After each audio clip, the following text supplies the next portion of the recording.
Good morning everyone. मैं अर्चना जैन लुधियाना से आप लोगों के साथ आज फिर एक नया टॉपिक लेकर आई हूँ। मेरा जो टॉपिक होता है थोड़ा सा मेंटल हेल्थ को लेकर ज्यादा होता है, तो आज भी मैं एक ऐसे ही मेंटल हेल्थ के ऊपर बात करने वाली हूँ, एक मेंटल डिसऑर्डर के ऊपर बात करने वाली हूँ जो शायद इनविजिबल है, शायद हम उसको इतना अच्छे से जान नहीं पाते हैं। तो मेरे टॉपिक का नाम है एंजाइटी। एंजाइटी एक साइलेंट हेल्थ चैलेंज है जो हमारे डेली रूटीन को हर्ट करता है। तो आज हम एक बहुत ही इंपॉर्टेंट टॉपिक पर बात करने वाले हैं जिसको हम एंजाइटी डिसऑर्डर कह सकते हैं। आज की फास्ट लाइफ में बहुत सारे लोग नॉर्मल दिखाई देते हैं, बाहर से नॉर्मल दिखाई देते हैं, लेकिन अंदर से वो स्ट्रेस से भरे पड़े हैं। Over thinking, fear, emotional pressure और से स्ट्रगल कर रहे होते हैं। एंजाइटी कोई वीकनेस नहीं है, ये एक मेंटल और फिजिकल हेल्थ कंडीशन है जो हर माइंड और बॉडी को इफेक्ट करती है। आज हम थोड़ा सा समझेंगे एंजाइटी क्या होती है, इसके सिम्टम्स क्या होते हैं और इसको मैनेज कैसे कर सकते हैं। तो ये पहले तो जानते हैं होता क्या है। ये एक मेंटल हेल्थ कंडीशन है जो बहुत ज्यादा डर, बहुत ज्यादा चिंता, बहुत ज्यादा घबराहट के साथ शुरू होती है। ये पहले तो बहुत ज्यादा इफेक्टिव नहीं होती है, लेकिन धीरे धीरे ये आपकी डेली एक्टिविटीज को डिस्टर्ब करने लग जाती है, इंटरफेयर करती है आपके डेली रूटीन में। ओकेजनली एंजाइटी जो है वो एक नेचुरल रिस्पॉन्स है एंजाइटी को लेकर, डिसऑर्डर को लेकर, कोई भी किसी भी इमोशनल या फिजिकल रिएक्शन को लेकर। लेकिन ये कब डेंजर बन जाती है पता ही नहीं चलता। ये आपके रिलेशनशिप्स को, आपके एकेडमिक परफॉर्मेंस को, आपकी वर्क प्रोडक्टिविटी को नुकसान दे सकती है, ये आपकी क्वालिटी ऑफ लाइफ को नुकसान दे सकती है। तो वैसे नर्वसनेस का होना कोई ज्यादा प्रॉब्लमेटिक नहीं होता, थोड़ी सी नर्वसनेस होती है। एग्जाम से पहले जैसे हो गया, इंटरव्यू से पहले हो गया, हमने कभी किसी को प्लान देने जाना है तो उससे पहले थोड़ी सी घबराहट हो गई। ठीक है, लेकिन जब फियर और वरी बहुत ज्यादा हो जाते हैं और डेली लाइफ को अफेक्ट करने लग जाते हैं, तब हम उसे एंजाइटी डिसऑर्डर कहते हैं। हर इंसान छोटी छोटी बात पे ओवर थिंक करने लग जाता है, कहीं कुछ गलत तो नहीं हो रहा, कहीं कुछ गलत हो ना जाए। ये कंडीशन कैसे इफेक्ट करती है? ये हमारी स्लीप को इफेक्ट करती है, ये हमारी रिलेशनशिप्स को इफेक्ट करती है, ये हमारे वर्क परफॉर्मेंस पे को हिंडर करती है, ये हमारी कॉन्फिडेंस लेवल को खराब करते हैं, ये हमारी सेहत को भी खराब करते हैं। तो जानते हैं एंजाइटी किस तरीके की हो सकती है। एंजाइटी जनरल डिसऑर्डर हो सकता है, एंजाइटी पैनिक डिसऑर्डर हो सकता है, हेल्थ रिलेटेड एंजाइटी हो सकती है, सोशल एंजाइटी डिसऑर्डर हो सकता है, स्पेसिफिक फोबिया के साथ एंजाइटी डिसऑर्डर हो सकता है। जनरलाइज्ड एंजाइटी डिसऑर्डर जो है, जो वो हर चीज की अननेसेसरी टेंशन लेना। सोशल एंजाइटी कैसे हो सकता है? लोगों के सामने बोलने से कतराना, उनसे इंटरेक्ट करने में दिक्कत होनी, उनको साथ एक डर का फील होना। पैनिक डिसऑर्डर कैसे हो जाता है? सडन पैनिक अटैक आ जाने, एकदम से हार्ट बीट बढ़ जानी, एकदम से पसीना आ जाना, ब्रेथलेस हो जाना। स्पेसिफिक फोबियाज के साथ क्या होता है? जब हम किसी स्पेशल किसी चीज को देखकर हमें फोबिया आ जाता है, जैसे हाइट को देखकर, डार्कनेस को देखकर, कईयों को पहाड़ों में जाने से फोबिया हो जाता है, कईयों को क्राउडेड भीड़ से फोबिया हो जाता है, कुछ भी हो सकता है। हेल्थ एंजाइटी क्या है कि हर वक्त यही सोचते रहना कि मैं मेरी सेहत खराब है, हर वक्त अपनी हेल्थ की चिंता लेकर बैठे रहना। इसके सिम्टम्स क्या क्या है? एंजाइटी सिर्फ माइंड को नहीं होती, बॉडी को भी इफेक्ट करती है। बिना बात की चिंता करना, एक्सेसिव वरी, रेस्टलेस, घबराहट होते रहना, किसी भी चीज को लेकर कंसंट्रेट ही नहीं कर पाना, नींद ना आना, हर वक्त चिड़चिड़े रहना। कई लोग फिजिकली भी टायर्ड फील करते हैं बिकॉज माइंड जो है वो कंटिन्यूअसली एक्टिव रहता है। अब ये हमारी बॉडी को कैसे इफेक्ट करती है? ये हमें थकावट देती है, ये हमें सांस लेने में दिक्कत आने लगती है, ये हमारा हार्ट रेट इंक्रीज कर देती है, ये हमारी डाइजेस्टिव सिस्टम, हमारा गट को हिला देती है, हमारी मसल टाइटनेस हो जाती है। ये सिर्फ हमारे विचारों या हमारी इमोशंस को अफेक्ट नहीं करता, ये एक नेचुरल रिस्पॉन्स बन जाता है हमारा, नेचुरल स्ट्रेस बन जाता है हर चीज को लेकर, जो फिजिकल सिम्टम्स में भी आ जाता है। कई बार घबराहट में, कई बार सिरदर्दी में, कई बार थकावट फील करते हैं, सारा दिन सोकर उठते हैं फिर भी थके हुए हैं। स्ट्रेस हार्मोन जब कंटिन्यूअसली हाई रहने लग जाता है तो बॉडी या तो फाइट मोड में आ जाती है या फ्लाइट मोड में आ जाती है।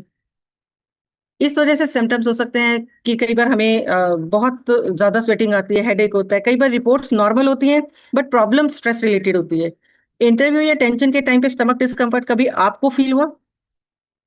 होता है ना, ये माइंड और बॉडी का कनेक्शन है। जहां आपका माइंड थकेगा वहां आपकी बॉडी रिएक्ट करेगी करेगी। क्या क्या चीजें हैं जो एंजाइटी को ट्रिगर कर सकती हैं? एकेडमिक और वर्क प्रेशर भी हो सकता है, बार बार किसी दूसरे से नकारात्मक शब्द सुनना भी हो सकता है, आपके किसी रिलेशनशिप में कॉन्फ्लिक्ट भी हो सकता है, इवन आपका सोशल मीडिया एक्सपोजर भी हो सकता है, और कभी कभी एकदम से आपकी लाइफ जब चेंज होती है तब भी हो सकता है। या आपको हर वक्त ये चिंता रहती है कि मेरी सेहत को कुछ ना हो जाए। मेंटल हेल्थ जो है वो डायरेक्टली लाइफस्टाइल से कनेक्टेड है। तो अपनी बार बार हमारे जो कोचेज हैं वो भी लाइफस्टाइल के ऊपर बात क्यों करते हैं कि लाइफस्टाइल के ऊपर सही होना, आपकी डाइट का सही होना जो है वो आपकी मेंटल हेल्थ को भी हेल्प करता है। अब ये कई बार क्या होता है कि एंजाइटी वाले लोग जो बाहर से बिल्कुल नॉर्मल दिखते हैं लेकिन अंदर से इमोशनली एग्जॉस्टेड होते हैं बुरी तरह से। उनको सिंपल काम करना भी जो है ना वो बहुत डिफिकल्ट लगता है। धीरे धीरे उनका कॉन्फिडेंस, उनका मोटिवेशन लेवल सब कम होने लगता है। उनका करियर खराब होने लगता है, उनकी उनकी पढ़ाई को डिस्टर्ब होने लग जाती है। उनकी लाइफस्टाइल हैबिट्स चेंज हो जाती हैं। उनको अपने आप को लेकर सेल्फ एस्टीम खत्म हो जाती है। उनके रिलेशनशिप्स बिगड़ने शुरू हो जाते हैं। वो छोटी छोटी चीजों को लेकर वो लोगों के बीच में जाने से उसको घबराहट शुरू हो जाती है। वो अपने डिसीजंस नहीं ले पाते हैं। उनको अपनी छोटे छोटे डिसीजंस लेने में भी तकलीफ होनी शुरू हो जाती है। उनको लगता है कि मुझे कोई सपोर्ट नहीं कर रहा। उनको एंजाइटी जो है वो उनकी इंडिपेंडेंस को भी रिड्यूस कर देती है। वो डिपेंड करना शुरू कर देते हैं लोगों के ऊपर हर चीज को लेकर। मुझे खाने के लिए ये पूछे, मुझे क्या हो रहा है ये मुझे पूछे, कोई दूसरा पूछे। कभी कभी कोई नहीं पूछने वाला होता तो और ज्यादा इसके लेवल बढ़ जाते हैं। मोटिवेशन की कमी हो जाती है। आपको लोगों से इंटरेक्ट करने में घबराहट होनी शुरू हो जाती है। आप कहीं अपनी फ्रेंड सर्कल में भी जाने से घबराहट पैदा करने लग जाते हो। यहाँ जरूरत आती है सपोर्ट की। एक सपोर्ट जो आपकी जिंदगी बदल सकता है। एक ट्रस्टेड इंडिविजुअल के पास जाओ, एक ऐसे इंसान के पास जाओ जिस पे आप विश्वास करते हैं। उनको इमोशनल प्रॉब्लम के बारे में, अपने बारे में बताओ। ये कोई भी हो सकता है, ये आपका फैमिली मेंबर हो सकता है, ये आपका फ्रेंड हो सकता है, ये आपका एजुकेटर हो सकता है, ये आपका कुलीग हो सकता है। या आजकल तो बहुत सारे ऐसे ग्रुप्स अवेलेबल हैं जो आपको समझते हैं, जो आपको वैलिडेट करते हैं और आपको कम से कम आइसोलेट रखते हैं आपके इस डिफिकल्ट पीरियड में। एक सपोर्टिव कन्वर्सेशन जो है वो किसी की भी हेल्प, इमोशनल हेल्थ को इंप्रूव कर सकता है। एंग्जाइटी से स्ट्रगल करने वाले लोगों को क्या चाहिए होता है? उनको चाहिए होता है कि उन्हें कोई समझे, उनके साथ कोई सब्र से, कोई पेशेंस के साथ बात करे, उनको कोई इमोशनल सपोर्ट दे, उनको एक सेफ एनवायरनमेंट दे। कभी किसी को ये मत कहो कि तुम अननेसेसरी टेंशन लेते रहते हो, क्या है तुम्हारे, तो तुम्हें तो और कुछ है ही नहीं। ये ज्यादातर हमने अपने बच्चों को, पेरेंट्स को कहते हुए सुना है। उसके बजाय बोलो, अरे मैं तुम्हारे साथ हूँ। कई बार सुनना जो है वो भी एक बहुत बड़ी हीलिंग हो जाती है। और ये इसमें जो प्रोग्रेस होती है ना, ये एक जैसी नहीं होती है, लीनियर नहीं रहती है, कभी ज्यादा कभी कम। यहाँ पर इंसान को बहुत सारी नई स्किल्स को सीखने की जरूरत पड़ती है। यहाँ देखना पड़ता है कि कौन सी चीज से इनको एंग्जाइटी जो है वो ट्रिगर होती है। आपको एक हेल्दियर थॉट पैटर्न्स को बनाना पड़ता है। इसमें ये जो प्रोग्रेस है इसमें आपको कई बार सेटबैक्स भी लगते हैं। पर हर हर स्टेप जो है वो कंट्रीब्यूट करता है। सेल्फ अवेयरनेस होनी बहुत जरूरी है। इमोशनल स्ट्रेंथ हर वक्त बनाए रखना बहुत जरूरी है। हीलिंग को समय लगता है।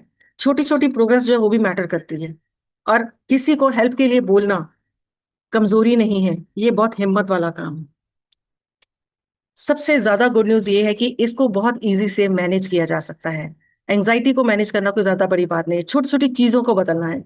आपको डीप ब्रीदिंग की आदत डालनी है। आज अंजू मैम ने जो सेशन कराया उसमें, बिलीव मी, आपको वाकई में रिलैक्सेशन फील हुई है जब उन्होंने कूलिंग पीरियड कराया। वॉकिंग, एक्सरसाइज, मेडिटेशन करना, प्रेयर करना, अच्छी नींद लेना, अपनी स्क्रीन टाइम को कम कीजिए, अच्छा खाना खाइए और एक पॉजिटिव एनवायरनमेंट में रहिए। उन लोगों से दूर हो जाइए जो आपको स्ट्रेस देते हैं। वेस्टीज हमें कहाँ हेल्प करता है? न्यूट्रिशन का बहुत इंपॉर्टेंट रोल होता है इस इन सब चीजों के बीच में। अच्छा प्रोटीन लीजिए, अच्छा हाइड्रेशन लीजिए, मैग्नीशियम रिच फूड खाइए, ओमेगा फैट्स लीजिए। अगर एंजाइटी स्वेयर हो तो प्रोफेशनल हेल्प लेना बिल्कुल ओके है। Asking for help is a strength, not a weakness. ये एक बहुत हिम्मत वाला काम है। और इसमें सबसे ज्यादा जो इफेक्ट करता है, सबसे ज्यादा जो रोल प्ले करता है, वो है हमारा मेलेटोनिन स्प्रे, जो आपकी नींद में आपको बहुत हेल्प करता है। बहुत सारी चीजें हैं। पानी तो कभी सीएमडी के बिना पीना ही नहीं है। प्रोटीन को जितना ज्यादा अच्छा कर सकते हैं कीजिए, क्योंकि ये एक आपकी बॉडी के इंटरनल वेयर एंड टेयर के लिए बहुत हेल्पफुल रहता है। तो मैं एंड करना चाहूंगी एक ब्यूटीफुल कोट के साथ। Courage is not the absence of fear, but the decision to move forward despite it. Courage जो है, हिम्मत करना जो है, वो डर का खत्म होना नहीं होता। वो आगे मूव ऑन होना है, आगे बढ़ना है कि आपके अंदर कोई प्रॉब्लम है फिर भी आप आगे बढ़े। डर सबको लगता है, बट हीलिंग पॉसिबल है। मेंटल हेल्थ का ध्यान रखना उतना ही इंपॉर्टेंट है जितना फिजिकल हेल्थ का ध्यान रखना। Thank you so much. आज का सेशन मेरा इतना ही था एंड आई होप कि मैं आज आपको कुछ बेहतर